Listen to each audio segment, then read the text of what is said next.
మా చర్మం ఒలిస్తే మాకు ప్రాణం గుర్తురాదు, దేశం గుర్తొస్తుంది.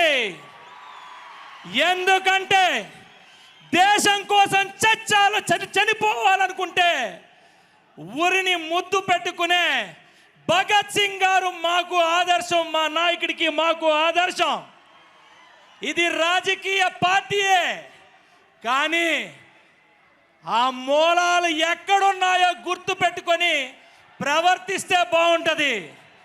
ఈరోజు చెప్తున్నా, ఇక్కడున్న ప్రతి ఒక్కరు కూడా దేశం కోసం చనిపోయే అవకాశం దొరికితే అదే ఊరికమ్మకి ముద్దు పెట్టుకొని మరి చనిపోవడానికి రెడీగా ఉన్నాం. కానీ వెన్ను చూపించే సమస్య లేదు. అదే జనసేన పార్టీ. మరి అన్నగారికి నాకు ఇచ్చిన అవకాశాన్ని రాజకీయంగా ఎక్కడైనా ఏదైనా పొరపాట్లు జరిగినా మీరిచ్చిన స్ఫూర్తి మాత్రం ఎక్కడ కూడా చెక్కు చెదరకుండా